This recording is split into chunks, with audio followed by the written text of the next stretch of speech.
ईर्ष्या, जलन, द्वेष, ये हमारे सबसे बड़े शत्रु हैं। क्यों?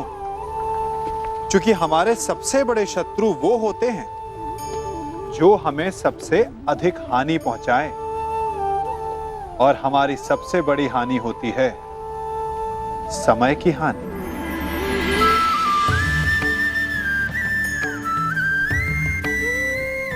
सबके पास जीवित रहने का एक सीमित समय होता है। कोई भी सदा अमर नहीं रहता। जलन और द्वेष के कारण हम जो समय अपने विकास और प्रगति में लगा सकते थे, वो समय हम उसके विषय में सोचने में लगा देते हैं जिससे हमें ईर्ष्या है। जलन की अग्नि शत्रु से अधिक स्वयं को जलाती है, तो अपने जीवन को धुआं बना देना क्या उचित है? किसी की प्रगति को देखकर अपने मन में ईर्ष्या और जलन आने से उचित क्या ये नहीं होगा कि हमारे कारण किसी के होठों पर मुस्कुराहट आए? एक बार अपने मन से जलन को निकाल के तो देखिए, अपने आप को बहुत ऊंचा पाएंगे और समझ में आएगा कि इस ईर्ष्या के कारण हमने क्या क्या खो दिया है।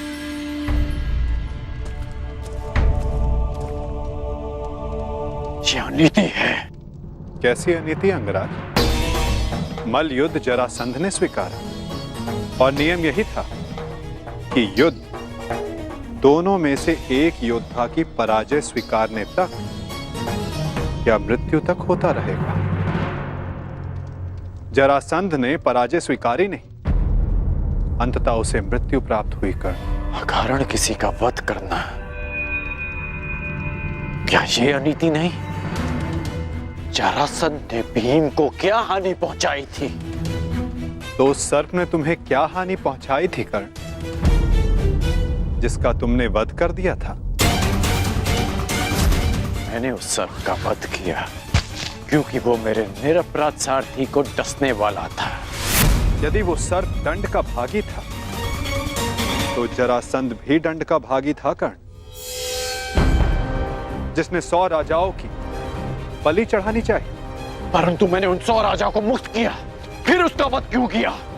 तुमने जरासंध से संधि की, 100 राजाओं को मुक्त भी करवाया कर, परंतु ये संसार क्या जरासंध के आतंक से मुक्त था?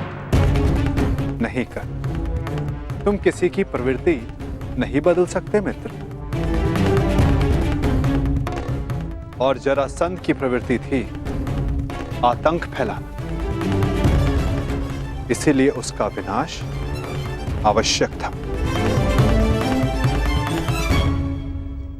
मैं अपने ज्येष्ठ भ्राता महाराज युधिष्ठिर की ओर से यह घोषणा करता हूं कि आज आप जरासंध के आतंक से सदा सदा के लिए मुक्त हुए। महाराज युधिष्ठिर की जय, वासुदेव कृष्ण की जय, महाराज युधिष्ठिर की जय, वासुदेव कृष्ण की जय। हम सब आपके आभारी हैं महावीर अर्जुन। हम सब अपने आप को महाराज युधिष्ठिर के अधीन स्वीकार करते हैं। जो अधीन हो वो दास होता है, और हमें दास नहीं, आपकी मित्रता चाहिए। महाराज युधिष्ठिर की जय, महाराज युधिष्ठिर की जय। इन लोगों ने अपना चयन कर लिया है अंगराज, और मुझे उस पल की प्रतीक्षा है जब तुम उचित चयन करोगे कर।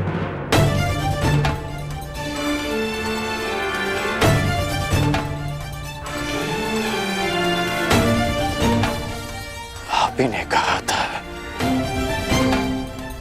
कि जीवन में कुछ उचित अनुचित नहीं होता।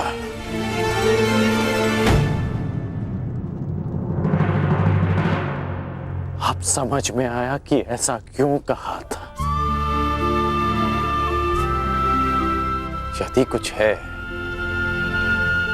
तो वो है कर्म, और आपके कर्म के परिणाम। और मेरे कर्म मेरी दृष्टिकोण में उचित हैं और आपके कर्म आपकी दृष्टिकोण में अद्भुत। तुम मुझे कभी चकित करने में असफल नहीं होते मित्र। प्रत्येक बार तुमसे मिलकर तुम्हारे लिए मेरा सम्मान और अधिक बढ़ जाता है। वासुदेव, मैं आपको सावधान करता हूं कि जिनकी सहायता और उत्थान के लिए आप ये प्रयास कर रहे हैं, कि जिनके पक्ष में आप मुझे ले जाना चाहते हैं, एक दिन वही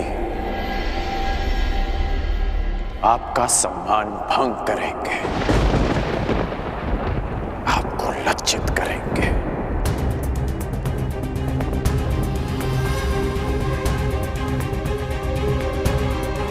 प्रणिपात।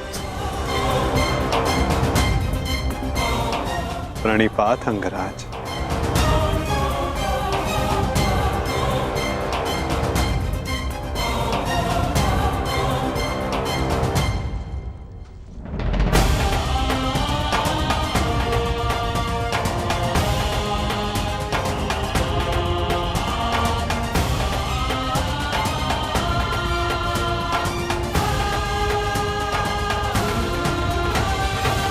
वासुदेव, स्वप्न में आपने मुझसे कहा था कि आप हमें मुक्त कराने आ रहे हैं। वो स्वप्न ही था या सत्य? मनुष्य के स्वप्न ही उसके भविष्य का, उसके अस्तित्व का परिचय होते हैं भद्र विश्वकर्मा। यदि मनुष्य स्वप्न देखेगा नहीं तो उन्हें पूर्ण करने की चेष्टा कैसे करेगा? स्वप्न हमें चेष्टा की प्रेरणा देते हैं। अवश्य आपका स्वप्न एक सत्य था भद्र। जरासंध के अत्याचारों से हमें मुक्त कराकर आपने हमारे प्राणों की रक्षा की है। आपके उपकार को मैं कैसे चुकाऊंगा? एक भूमि को श्राप मुक्त करके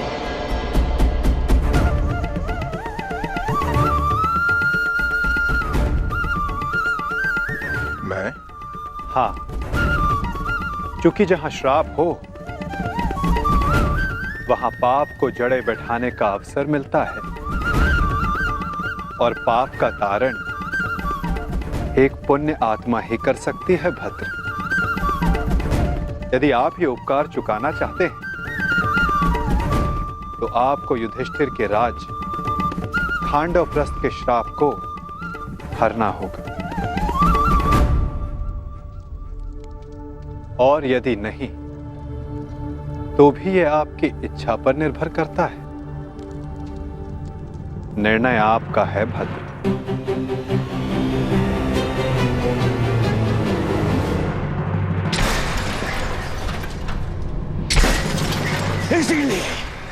इसीलिए मुझे वो कृष्ण पूरी आंख नहीं सुहाता।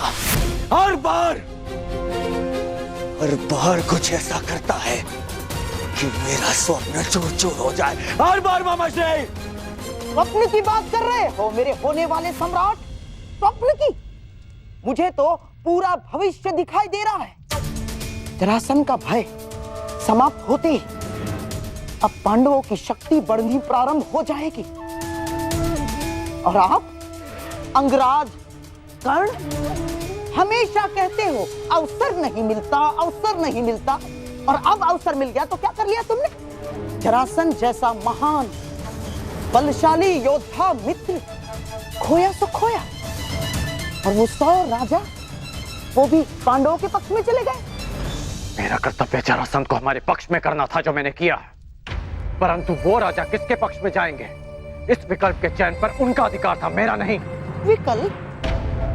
अंगराज, कदाचित आपको ज्ञात नहीं होगा, शासक कभी भी प्रजा के सामने विकल्प नहीं रखता ना। वो केवल प्रजा को अनुभव करवाता है कि उनके पास चुनने का विकल्प है, परंतु वास्तविकता में वो केवल वही चुनवाता है जो वो चाहता है। जैसे जैसे अर्जुन ने किया। उन 100 राजाओं के समक्ष केवल एक ही विकल्प रखा, युधिष्ठिर से मित्रता। और आप उन्हें स्वतंत्रता की भेंट चढ़ाकर चले आए। परंतु अंगराज, इसमें तुम्हारा क्या दोष? ना, तुम्हारा कोई दोष नहीं है इसमें। क्योंकि शासन कला और राजनीति कुल से आती है, कुल से।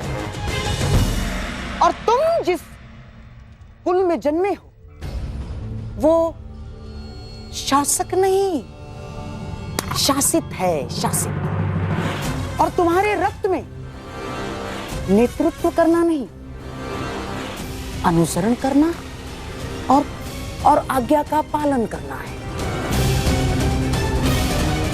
समझ गए अंगराज?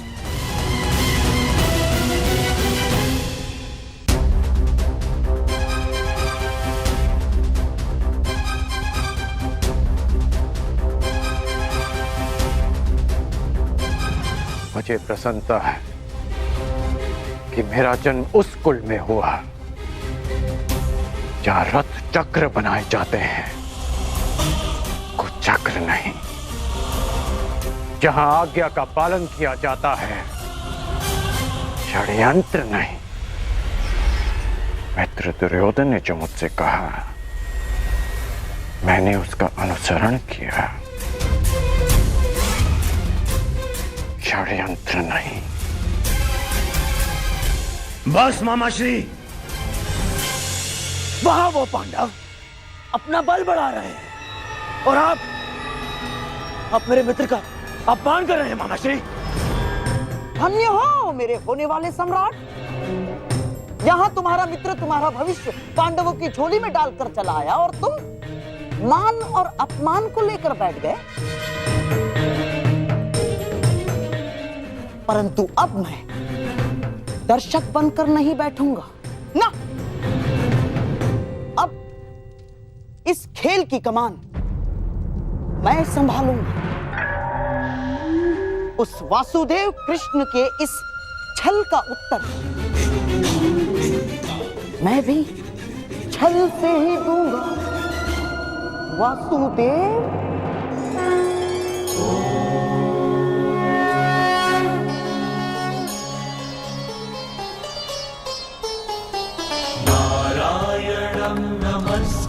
नरं चैव नरोत्तमं देवीं सरस्वतीं व्यासं ततो जयम् उदीरये।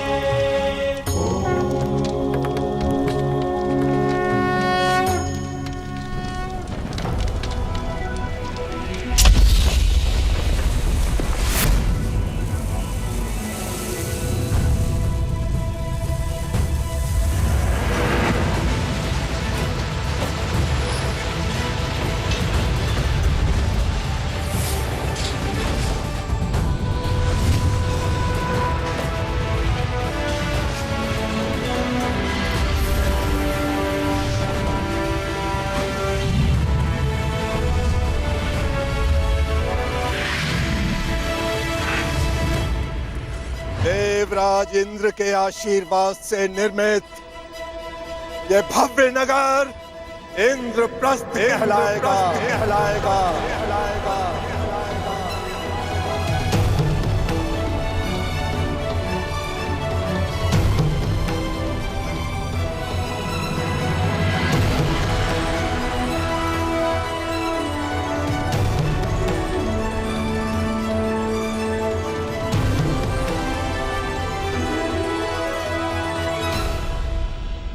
मैं ये इंद्रप्रस्थ धर्मराज युधिष्ठिर को भेंट करता हूं। मैं आपका आभारी हूं भद्र विश्वकर्मा। मैंने तो केवल अपने मुक्त होने का ऋण चुकाया है। धन्यवाद के पात्र तो वासुदेव कृष्ण है। मेरा आभार स्वीकार कीजिए वासुदेव। मैं युधिष्ठिर से धन्यवाद नहीं स्वीकार करूंगा।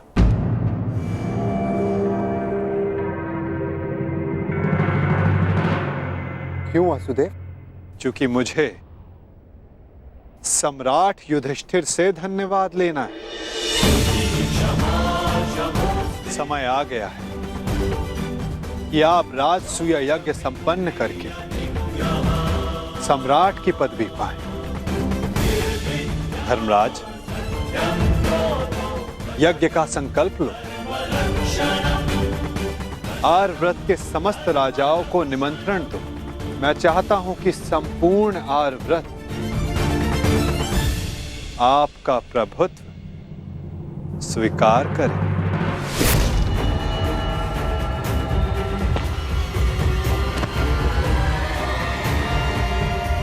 वो महाअभिमानी भी जिन्हें लगता है कि पूरे संसार में उनका कोई तोड़ नहीं,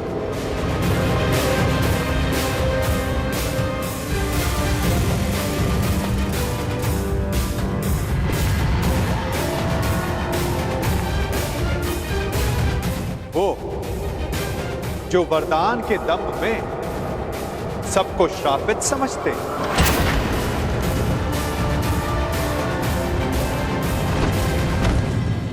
वो जिनका प्रारब्ध इस राजसूय यज्ञ से जुड़ा है। आइए आइए छेदी नरेश, स्वागत है आपका।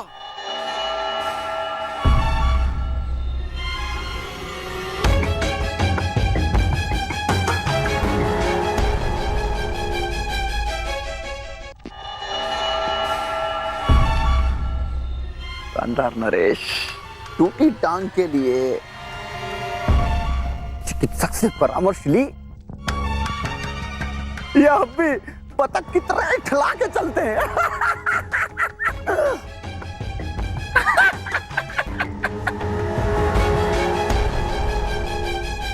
केश जितने श्वेत हो रहे हैं, दंत पंक्ति उतनी ही काली होती जा रही है। छेदी नरेश, कदाचित आप भूल रहे हैं कि आप किसका उपहास कर रहे हैं। क्षमा करना महाबली सर्वशक्तिशाली दुर्योधन, हमें अभी भी स्मरण हुआ। अभी उपहास तो आपका करना चाहिए। क्या? सर्वप्रथम पांचाल नरेश ने आपका उपहास किया। पांचाली के स्वयंवर में उपहास हुआ आपका, और जब आप महाबली सर्वशक्तिशाली सम्राट दुर्योधन बनने वाले थे, उस समय युधिष्ठिर ने मुकुट छीन लिया।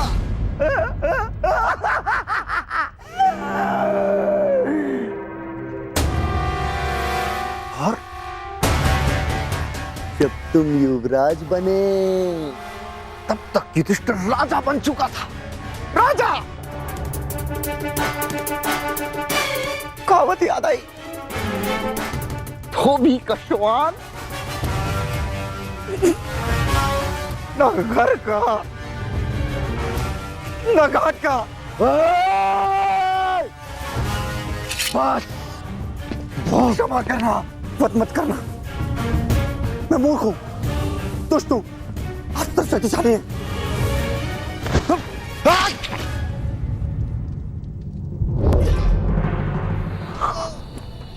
क्षमा करना।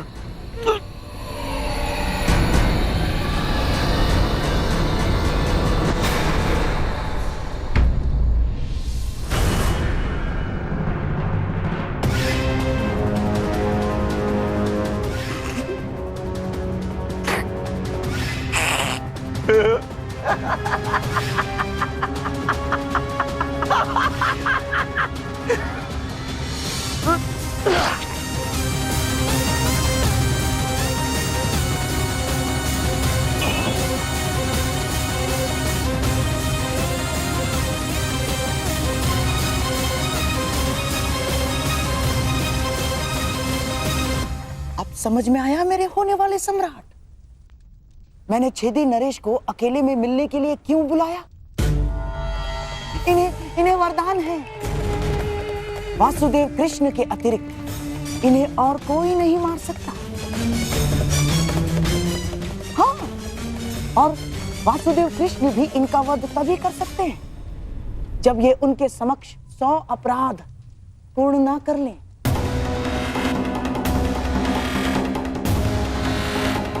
उस वासुदेव कृष्ण के हर छल का उत्तर है ये। छेदी नरेश शिशुपाल।